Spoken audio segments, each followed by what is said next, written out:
Hey everybody, how's it going? So recently I went ahead and I was decided I'm going to make a switch. I'm going to uh, go off the standard of using my Go XLR Mini here, and instead I'm going to go ahead and try the Elgato Wave XLR. Which, give me a second.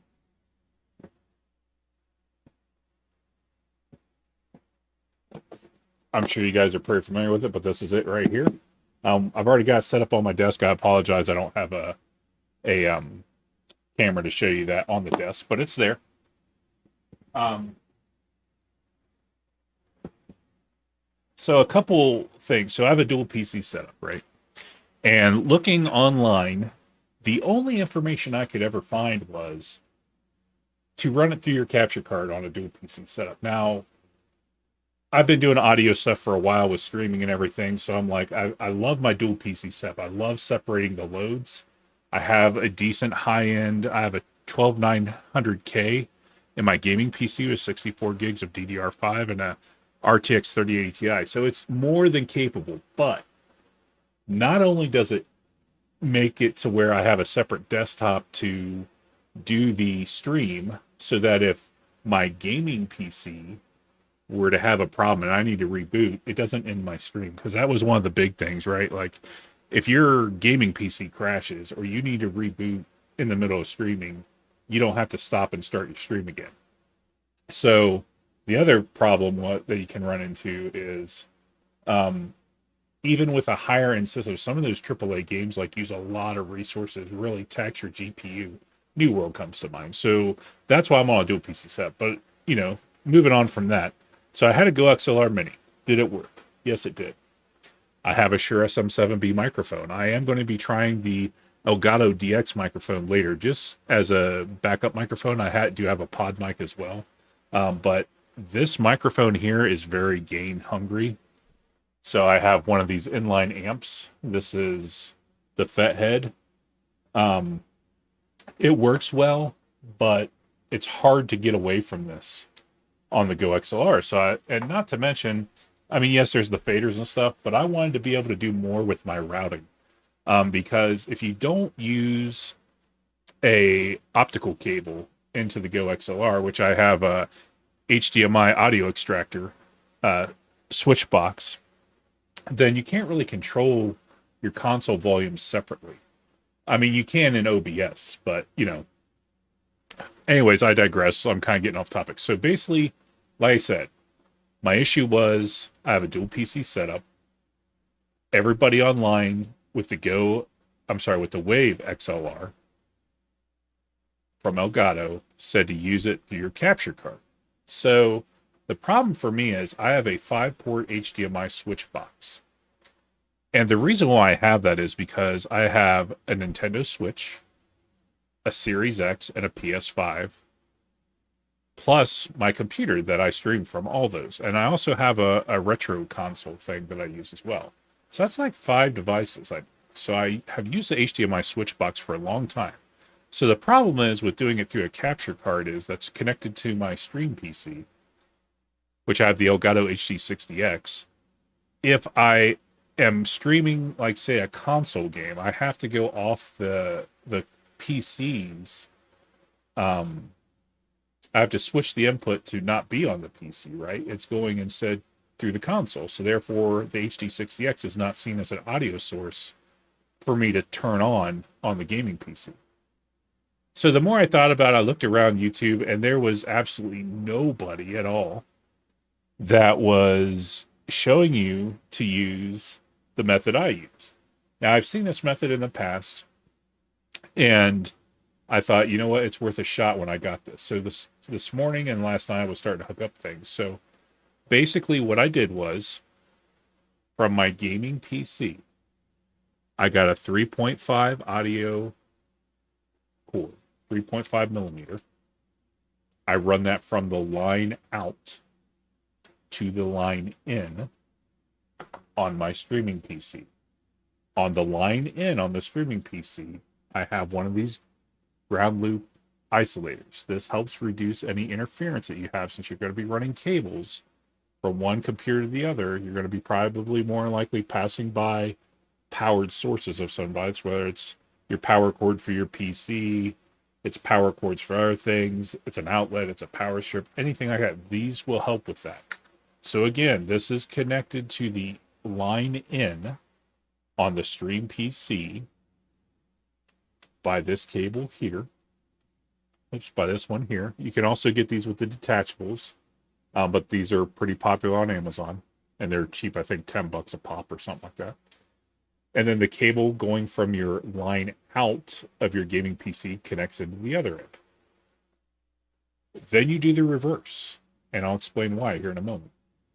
Then you take another 3.5 audio cable, and you run that from the line out of your streaming PC into the ground loop isolator, and plug that ground loop isolator plug into the line in of your gaming PC. So what this does is not only are you able to pass your microphone that's hooked up to your device, whether it's a Go XLR, it's a USB mic, whatever it is that runs into your streaming PC, basically, it also lets you pass sound from your gaming PC over to your stream PC and the other way as well. So I can hear all my alerts from my streaming PC and OBS over to my gaming PC. Now, one thing I'm going to do is, give me 1 second here and I'll share my screen with you guys. So then once you've got those connections made, right, you want to go into your Wavelink software and make your changes. So bear with me here a second and I'll share the screen here so you guys can see it. And we'll do a specific window here. Give me a second, because I know that's not what I want to do. Oh yeah, it is. Here we go. Sorry, guys. I keep forgetting that, yeah, I've got things in the way. All right, so what I did was you can click here to add a channel. So you add audio inputs. From your list, you're going to choose your line in on your stream computer, because this is all my Wavelink. The Wavelink software is installed on my stream PC, and that's where my Wave XLR is connected to, if I didn't make that clear earlier. So you're going to go in, you're going to add an input channel for the line in. This is going to let you grab the audio output from your gaming desktop over to your stream PC. And the reason why this is that way is when I decide I want to stream from my gaming PC, I want to play a PC game on stream, this is going to allow me to pass that audio from there over to this one. So all you do is you select the line in. In my case, it's the line in for my Realtek high definition audio card. But whatever your line in is used here, that's what you select. Once you've done that, you're good to go. Now, one thing I noticed was I had a lot of crackling and popping when I was playing music from my gaming PC. I'd play music or like a YouTube video or something to test it out in my headphones. I was having a lot of crackling and popping, and I couldn't figure out why. Here's the reason why. By default, when you download the audio effects pack from Elgato's website for the Wave XLR, you have various things like the Elgato EQ you see here. You got the Elgato noise removal tool, but you can also use the NVIDIA broadcast removal tool. And the reason why I mention this is you can't hear it now, but I have some fans down here in my room because it gets rather warm around the computers.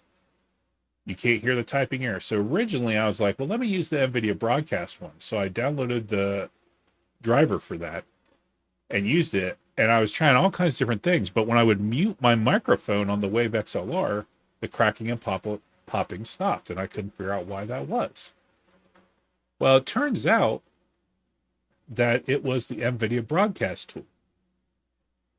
When I removed the noise reduction for NVIDIA broadcast, that went away. So I'm like, okay, let me try using the Elgato noise removal tool. The only difference between these two is the Elgato Wave one just has it on and off. That's all it does. On the NVIDIA broadcast version of the noise removal tool, there's a slider to how much of a degree you want it on. I had it up to 100% because my keyboard clicking is loud, my fan is loud. I needed it to be 100%. Well, I turned on the Elgato Wave XLR one, which you can see is on now, and all that audio crackling and popping from my game PC totally went away. So I wanted to make this video because there was nobody else on YouTube that I saw that has you set up the Wave XLR with a dual PC setup, not using a capture card. I wanted to give you guys information on how you can set it up and have it work using the 3.5 millimeter cables and 2 ground isolator loops. Don't forget the ground isolator loops. It'll just avoid problems to help filter out any kind of interference or anything. Now, how do you get the microphone to work over on your stream PC? I'm sorry, let me back up. How do you get your microphone to work on your gaming PC so that you can use things like voice chat and Discord? Well, you basically have 2 options. I know I said to put that in your line in on your gaming PC, but you can alternatively, if you want, plug that into the mic in on your gaming PC. And I do the mic in because I feel like it works better for volume levels. So then in your Discord on your gaming PC, as an example, you would go ahead and select mic in for whatever your whatever your sound card is. Then over here, and there's plenty of videos on this, but I'll just show you since I'm already in here. We go into the hardware and sound of the control panel, go to sound. And then what you're going to do is on your recording devices for your mic in on the Elgato Wave XLR, we want that to go to the output of your speakers on the streaming PC. So you're going to right click on that. You're going to go to properties. You're going to go to listen, and you're going to check mark this box that says listen to this device. Your playback is going to be your audio output from your stream PC because you're going to the line in or mic in of your game PC, right? So that means, for me, it's speakers, Realtek high definition audio. So basically whatever you would plug in the green port on your computer, if it's green, most of them are, that's your output, right? So it may say Realtek output, but it's normally going to say speakers and then whatever the name of your audio device is. But you want checkmark listen to this device and the playback to be that. Once you've done that and you okay that out, you can use Discord on your gaming PC. You can use party chat on your gaming PC in games, as long as you set the line in as your microphone or your input device for games in Discord on your game PC. This will all work. So I really hope you guys have found this information useful. I typically don't do videos like this, but like I said, I could not find any information on this method of setting it up. And for me personally, using the game capture card would not work. Definitely tons of people I want to thank on this. Wicked Sarah, I watched her video she did using the capture card that really pointed me kind of in the right direction. I also did find a video that Knackers did for a dual PC setup with the Beacon Mix Great, which I don't use. I use the Elgato Wave XLR, but it made me remember of being able to do this wiring method that I did. So just to summarize real quick, and I apologize, I know this is a little bit longer video. You go to do the, let me get rid of this because we don't need this anymore. So you're going to use the 2 3.5 millimeter audio cables, 2 ground loop isolators. On your streaming PC, you're going to connect the ground loop isolator into the line in. On the other end of it, you're going to plug in your audio cable. You're going to run that one to the output of your gaming PC and plug the audio cable into your output. Then from your gaming PC, you're going to take your second ground loop isolator, plug the connector in from that into line in or mic in on your gaming PC. You're going to plug in the 3.5 millimeter cable, the second one, into that ground loop isolator connection on your gaming PC, and you're going to run that to the line out of your streaming PC and plug it in there. That'll get everything working. If you guys have any questions or anything, please leave down in the comments below. I will do my best to answer for you, and I hope you guys will find this information useful, because like I said, I could not find this anywhere online. Even Elgato's website talks about using your capture card, but you don't have to do it that way. Thanks for watching, guys. Don't forget to like and subscribe if you like the video, and I'll see you next time.